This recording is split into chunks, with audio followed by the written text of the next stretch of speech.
큰 은혜를 베푸신 하나님, 대입절 둘째 주일을 맞이하면서 우리가 하나님 앞에 예수님 모신 그 절기를 생각하고 예수님의 출생에 대해서 또 상기해보고 첫 번째 성탄절에 있었던 그 일들을 우리가 살펴보면서 우리 주님의 깊으신 은혜와 하나님께서 우리에게 베풀어 주신 그 놀라운 사랑을 다시 새롭게 하는 그런 절기가 되겠습니다. 마태복음과 마가복음과 요한복음, 이 세 복음서에는 예수님의 출생에 대해서 그리 자세하지 않습니다. 그냥 선언하고 그냥 끝나는 내용이 대부분입니다. 마가복음 같은 곳에는 예수님의 출생을 아예 기록하지도 않고 바로 하나님의 아들 예수 그리스도 복음의 시작이라 이렇게 그냥 선언하고 기록을 했습니다. 누가복음 하나만큼은 아주 디테일하게 예수님의 출생과 어린 시절 그리고 세례 요한이 탄생하게 되는 배경 이런 내용들을 아주 자세하게 기록하고 있습니다. 누가는 본래 이방인이었습니다. 유대인도 아닐 뿐더러 사도 바울이 전도하러 다녔을 때 2차 전도 여행 때 예수님을 영접했으리라고 생각이 됩니다. 그래서 3차 전도 여행 때부터서는 이제 이 누가도 동행을 했습니다. 그리고 바울이 마지막까지 거의 순교할 때까지 누가는 바울의 곁을 떠나지 않고 함께 했습니다.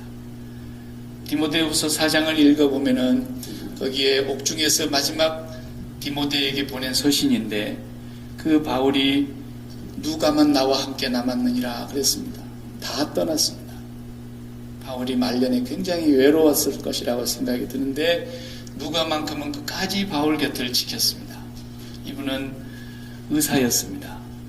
직업이 닥터이니까 그 옛날에 무슨 발전된 의학이 있었겠습니까마는 원리만큼은 똑같을 것이라고 생각합니다. 닥터는 사고가 과학적입니다.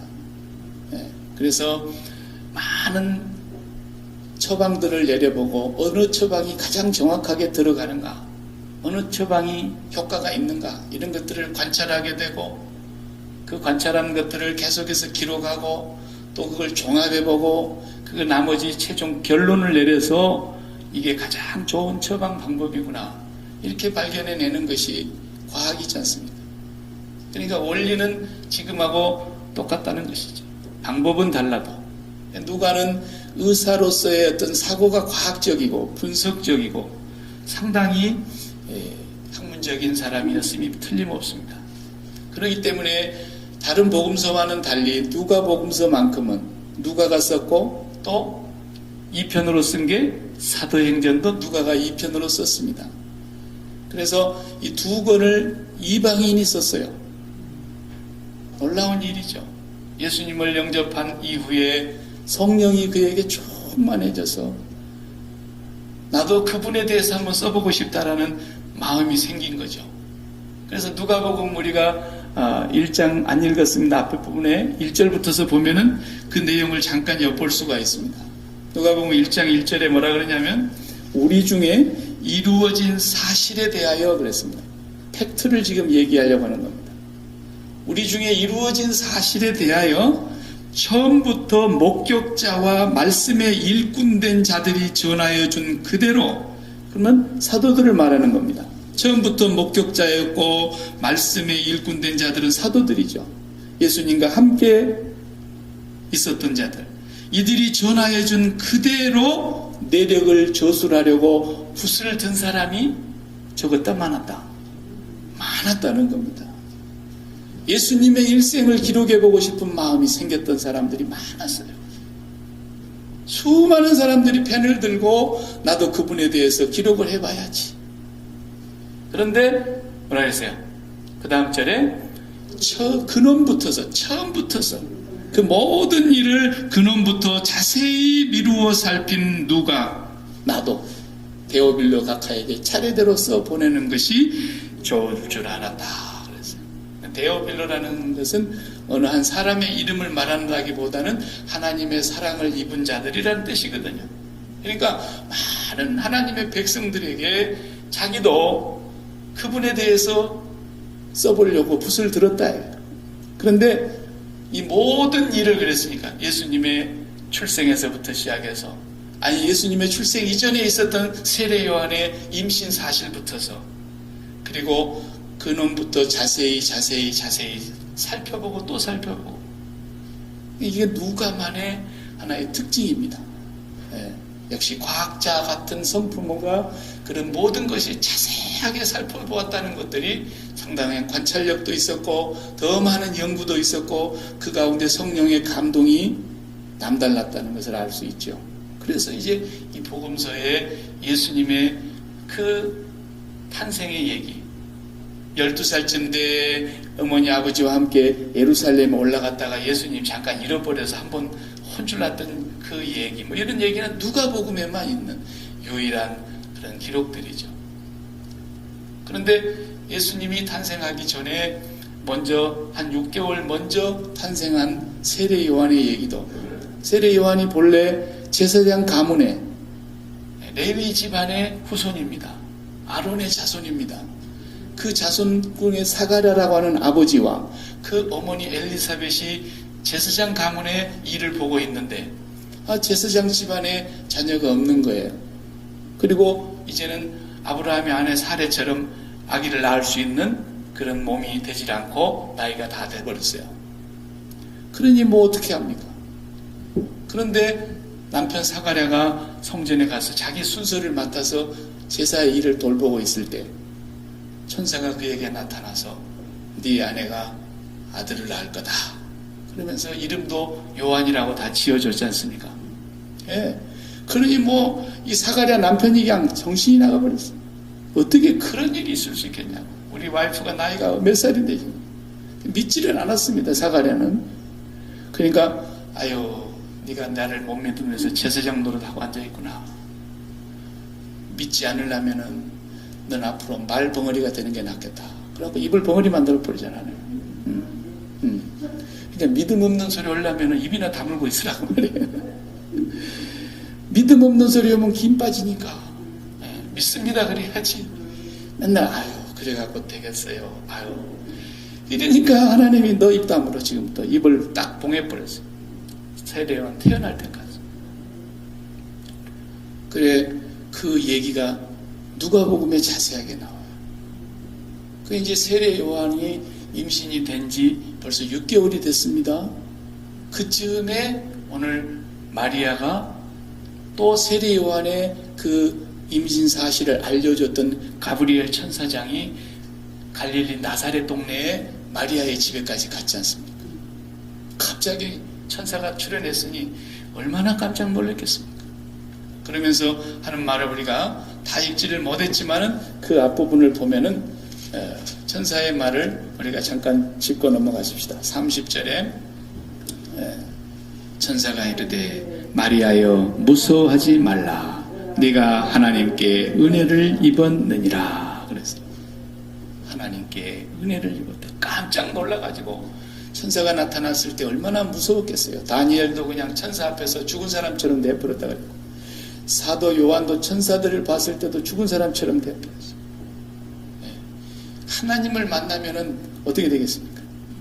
그러니 이 천사를 보는 순간에도 기절할 정도로 놀랐는데 천사가 갑자기 두려워하지 마라. 네가 하나님 앞에 큰 은혜를 입었다. 이런 거예요.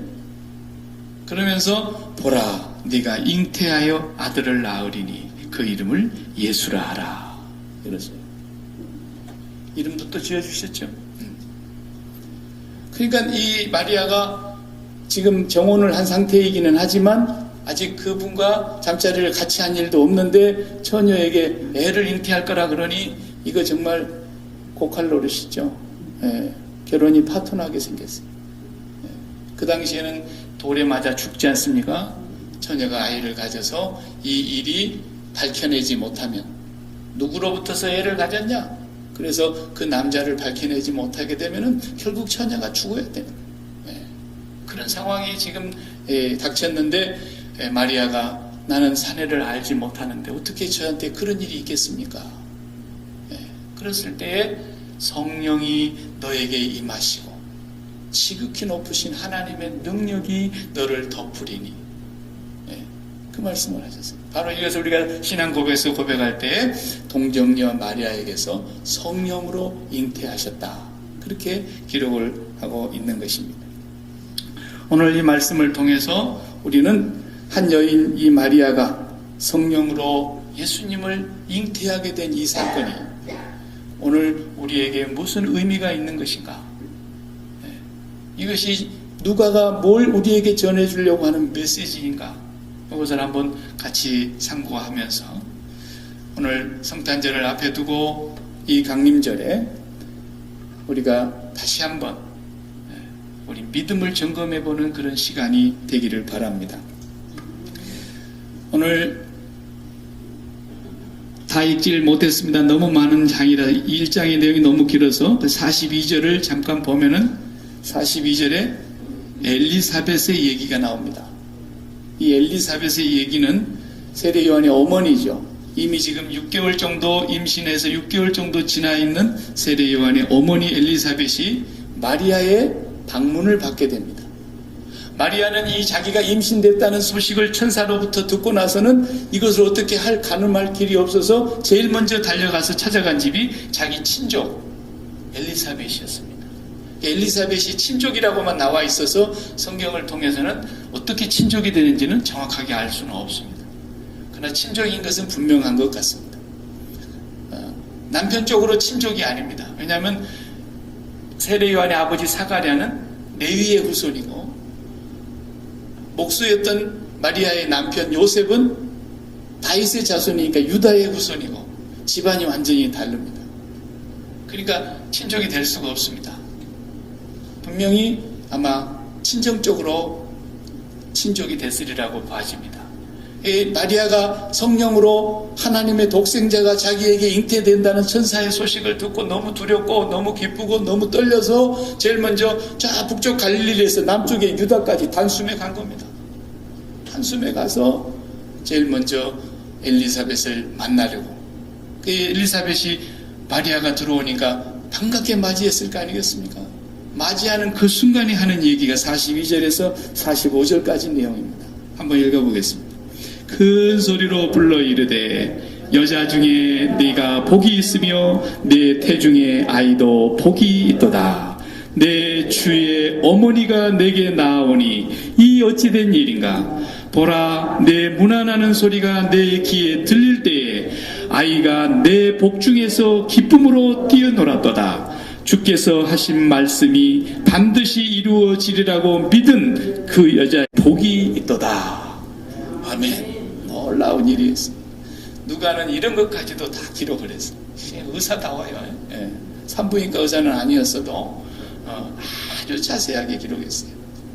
그 마리아의 방문을 받는데 마리아가 이제 들어올 때 얼마나 반갑게 이렇게 볼을 대고 이렇게 이 사랑으로 인사를 나누지 않았겠습니까? 그럴 때에 엘리사벳의 뱃속에 있는 세례 요한의 태동이 얼마나 심했던지 평소 때와는 다르게 내 복중의 아이도 기뻐서 뛰노는 것 같다는 거예요. 그러니 엘리사벳이 성령이 충만하여 그 얘기를 했다 그랬어요. 그래, 예수님의 어머니, 내 주의 어머니가 나에게 오는 일이 이 어찌민고 그랬어요. 내 주의 어머니가 나를 신방했구나, 지금 그 얘기예요.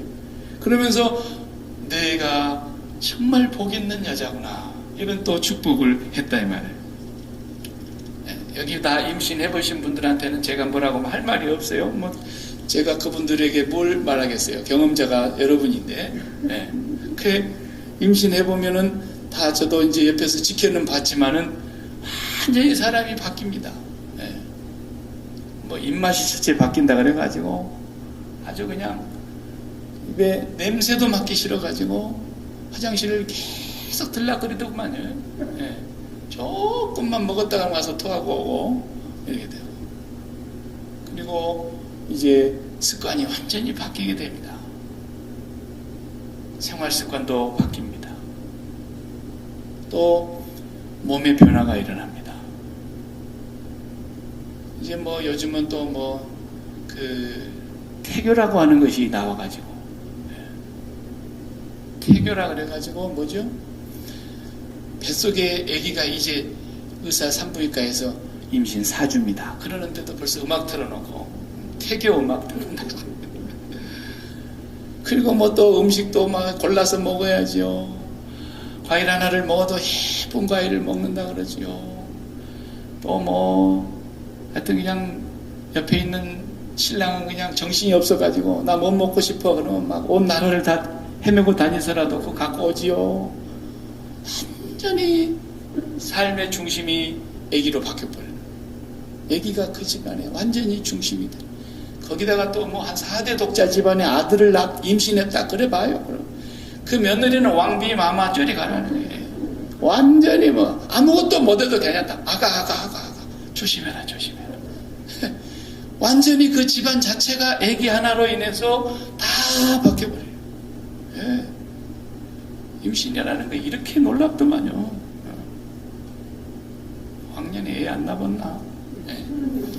그런 사람도 있어요. 막 집에서 그냥 산부인과 안 가고 순풍 10씩이나 낳아서 부모님들은 뭐 아무렇지도 않은 것 같은데 요즘에는 그냥 애 하나 낳는 것이 막 벼슬이야, 벼슬. 어마어마한 벼슬. 옛날 우리 부모님들이 사실 더 우리를 사랑했던 것이 사실인데 요즘 아이들은 자기들이 최고 사랑하는 줄 알아. 지금 부울면 날아갈까 막, 쥐면 꺼져버릴까 막, 더 난리야, 더 난리. 우리는 먹을 게 없어가지고 그냥 깍두기 김치라도 짜게 담아놓은 거 그냥 오래 먹으려고 짜게 담아놓은 거 입에다 넣어갖고 쭉쭉 빨아가지고 짠 거 다 빨아내고 그 다음에 입으로 또 비워가지고 그걸 또 물 마른 데다가 이렇게 얹어갖고 이렇게 먹었는데 그래도 지금까지 잘 살았다. 요즘에 우리 시어머니들이 만약에 시아버지들이 그렇게 했다 당장에 쫓겨납니다. 집에도 못 오겠다. 어디다가 지금 그 더러운 걸 갖다 집어넣느냐. 큰일 날 소리. 태교라는 게 나와가지고 막 난리가 아닙니다. 난리가. 이렇게 임신을 하게 되면은 그 임신 하나로 인해서 그 인생이 전체가 다 그걸 중심으로 바뀌는 거죠. 오늘 우리가 여기서 뭘 보아야 되는 거냐면 여자만 임신하는 게 아니에요. 우리 예수 믿는 모든 사람들은 남자건 여자건 영적으로 우리가 예수님을 잉태하는 것과 같아요. 예수님이 우리 안에 들어오시는 거잖아요. 영적으로 우리가 예수님을 모시고 사는 거 아닙니까? 사도 바울이 뭐라 그랬습니까? 내가 그리스도와 함께 십자가에 못 박혔나니.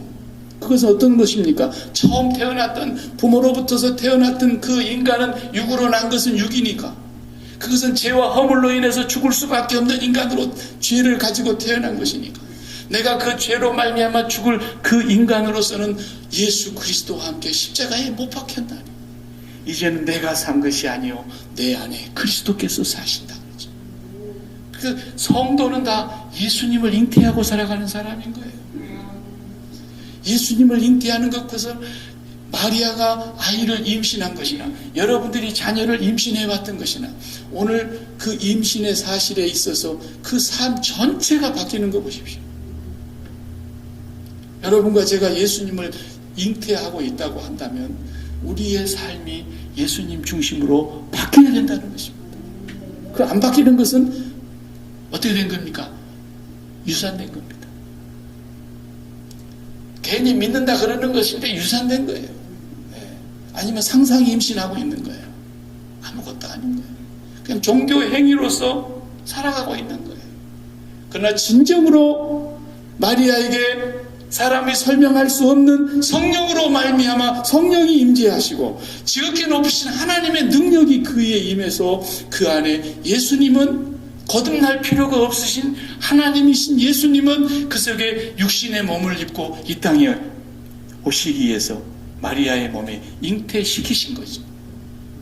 그러나 오늘 우리는 거듭나야 될 사람들이기 때문에 예수님이 오셨고 예수님과 함께 십자가에서 죽어야 될 사람들이고 다시 거듭난 그 사람들이 예수님을 영접한다고 하는 것은 계시록 3장 20절 말씀대로 내가 문 밖에 서서 두드리노니 누구든지 내 음성을 듣고 문을 열면 내가 그에게로 들어가 그가 나로 더불어 먹고 나는 그로 더불어 먹으리라 하신 대로 예수님을 우리가 영접한다는 것은, 그래서 본 어게인 된 거듭난 그리스도인들은 예수님을 잉태한 거예요.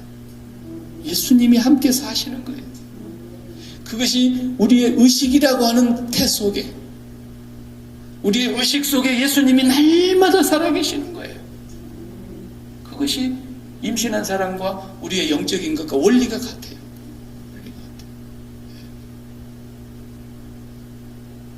여자 혼자서는 절대로 아기가 안 생깁니다. 그렇게 태어나신 분들은 나가주시기 바랍니다. 절대로 그럴 수가 없습니다. 그래서 마리아도 그것이 있을 수가 없는 일이라고 자기가 부정했습니다. 그러나 성령이 너에게 임하시고 지극히 높으신 하나님의 능력이 너를 덮으시리니 하나님이 말씀하신 것은 능치 못하심이 없느니라. 그렇게 말씀하자 마리아가 그 말씀이 뭐라 했어요?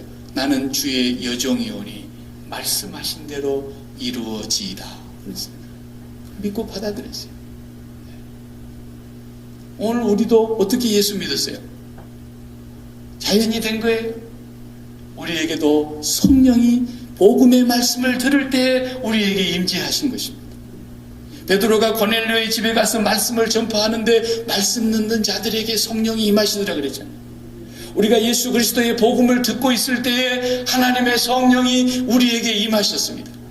하나님의 그 놀라운 구원의 소식을 우리가 듣는 순간에 우리 마음속에 하나님의 능력으로 예수 그리스도가 나의 주님이요 나의 구원자요 나의 하나님이라고 우리가 믿고 영접하고 고백하게 된 것입니다. 그러므로 우리가 거듭난 순간 성령으로 말미암아 세례를 받고 우리가 예수 그리스도를 모시게 된 것입니다. 예수님이 우리 안에 살아계십니다. 이 예수님이 우리 안에 잉태되어 있는 것과 같다 이 말입니다. 생물학적으로 마리아의 몸에 성령으로 잉태되었다면 오늘 우리에게는 성령으로 말미암아 세례를 받은 우리가 예수 그리스도를 의식 속에 모시고 잉태된 자와 같이 살아가는 거예요. 임산부가 임신된 아이를 절대로 잊을 수가 없습니다. 한순간도 잊지 않습니다. 우리가 예수님을 잊을 수가 없습니다. 우리가 예수님을 망각하고 살고 예수님을 무시하고 살고 예수님 안중이 없이 산다는 사람은 아직 거듭난 사람이 아닌 것입니다. 틀림없습니다. 그래도 우리가 예수님을 의식하고 살아가고 있다고 하는 그 자체가 바로 성령으로 거듭났다고 하는 또 하나의 표식인 것입니다.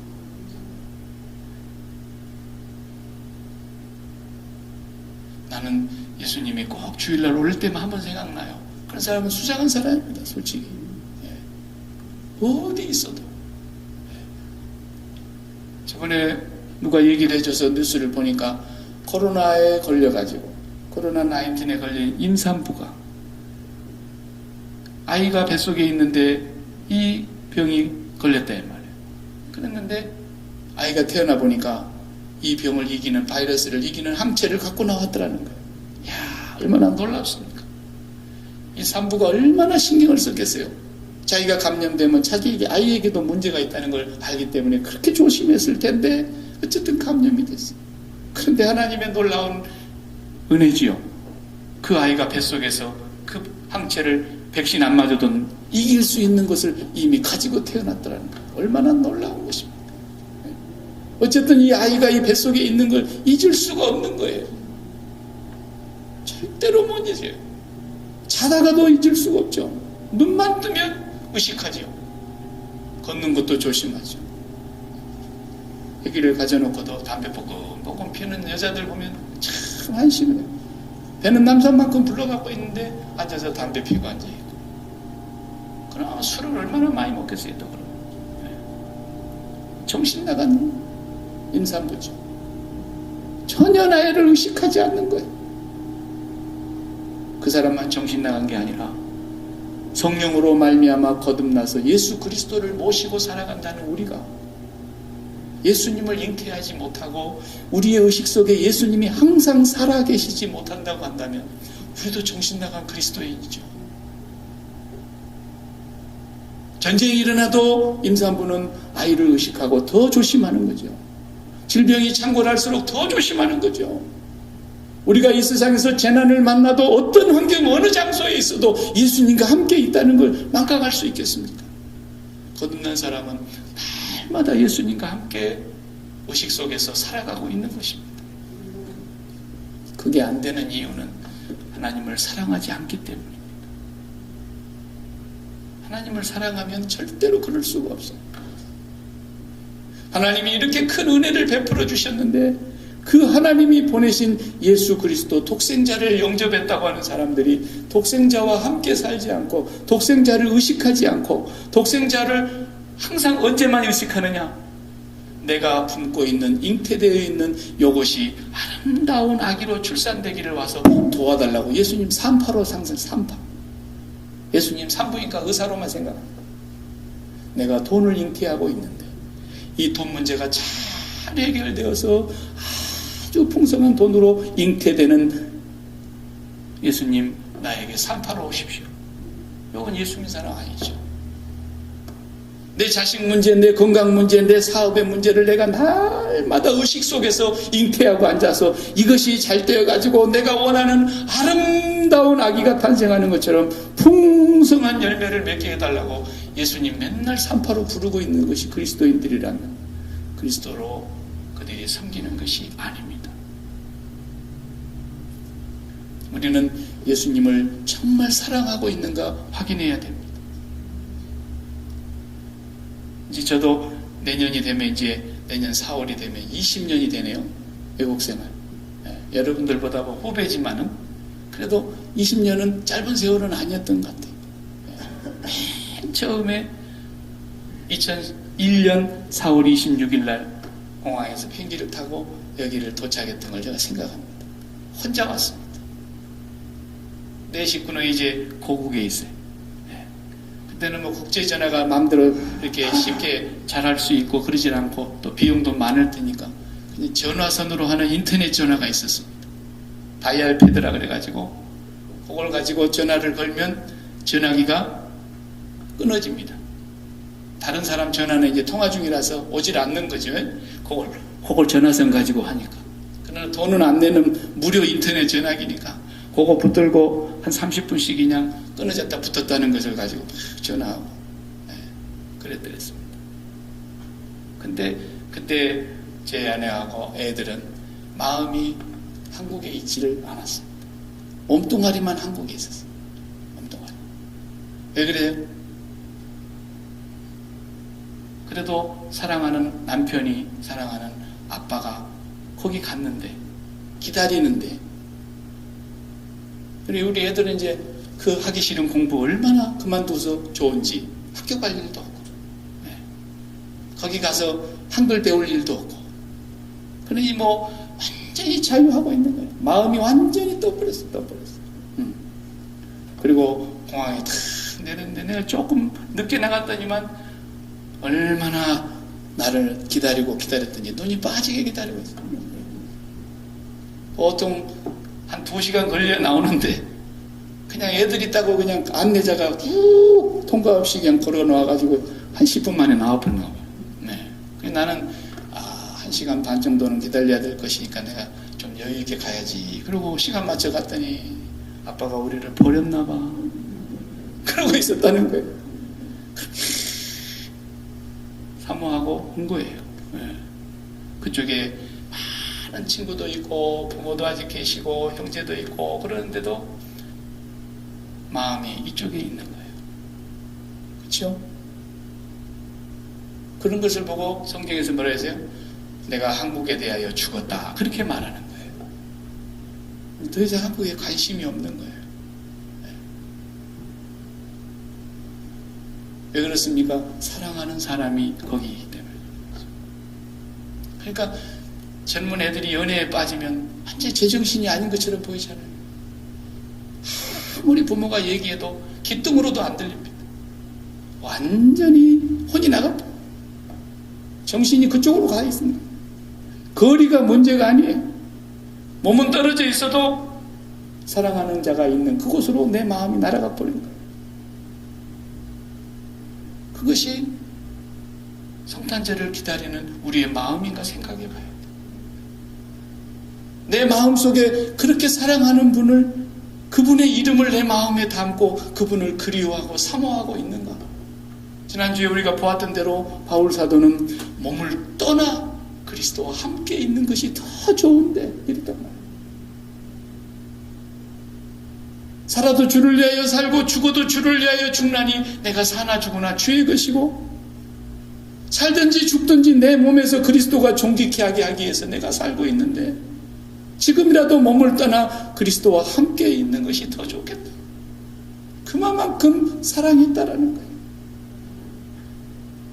우리가 그분을 향해서 날마다 마음속에서 살아계신 분으로 의식하지 못하고 있는 이유는 다른 데 있는 게 아니라 세상에 있는 것들을 잉태하고 있기 때문에, 세상에 있는 것들을 내 의식 속에 너무 사랑하고 있기 때문에. 성탄절이 2000년 지났고 또 대림절을 우리가 맞이하면서 다시 오실 예수님을 기다리고 있는 우리들의 마음이 그냥 무슨 성탄절이 경축일로 한번 지나가는 것처럼 반짝하고 끝나는 그런 성탄절이 우리에게 무슨 의미가 있겠습니까? 우리의 마음이 진정으로 예수 그리스도를 사랑하고 있고 그 예수 그리스도를 간절히 기다리는 마음이 있고 내가 사랑하는 그분이 승천해 가신 그곳에 내 마음이 있는가를 확인하는 것이 대림절인 것입니다.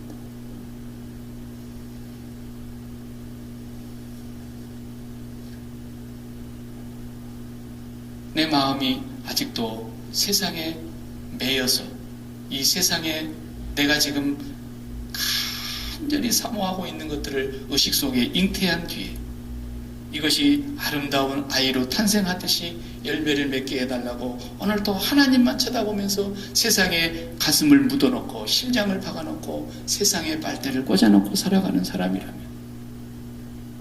이 대림절을 통해서 다시 한번 우리의 마음속에 내가 주님을 사랑하는 사람인가, 하나님이 나에게 베풀어 주신 그 크신 은혜가 얼마나 놀라운 것인가를 깨닫게 해주시기를 기도합니다. 우리는 허물과 죄로 죽었던 사람들입니다. 저는 캐나다 살면서 이렇게 겨울에도 날씨가 그렇게 많이 춥지 않기 때문에 이렇게 산에를 많이 다녀보았습니다. 산에를 오래 다니다 보면은 갑자기 이렇게 그냥 호랑이 같은 것이 나타나는데 그 호랑이가 뭐냐면 산악바이크 타는 젊은이들입니다. 슝 이렇게 지나다녀요.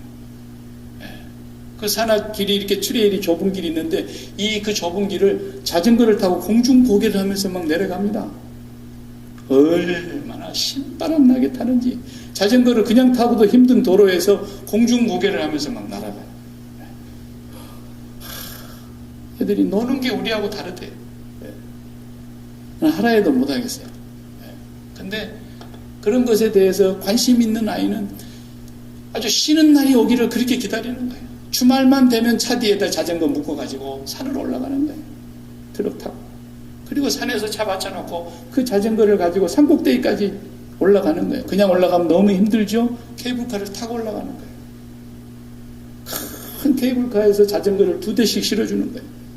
올라가서 그 꼭대기에서 이제 스키 타는 자리인데 눈은 다 녹았으니까 거기서부터서 산을 비비고 내려오는데 막 천천히 내려오는 게 아니에요.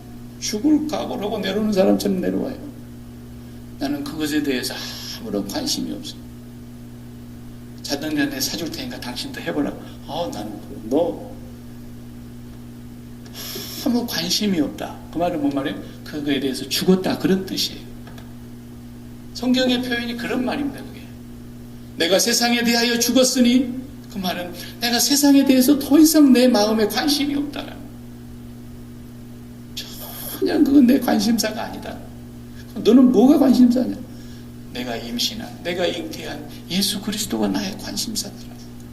그분이 나에게 뭘 원하시는가가 내가 그게 관심사고, 내가 그분을 기쁘시게 하기 위해서 내가 오늘 또 무엇을 해야 될 것인가가 관심사고, 내가 살고 있는 것도 그분 때문이고 내가 죽는다면 그분을 위해서 죽겠고 지금이라도 내가 몸을 떠난다면 그분과 함께 있는 것이 얼마나 좋은데 하면서 그분을 그토록이나 사모하고 있는 마음이 우리에게 이루어지도록 기도해야 하는 것입니다.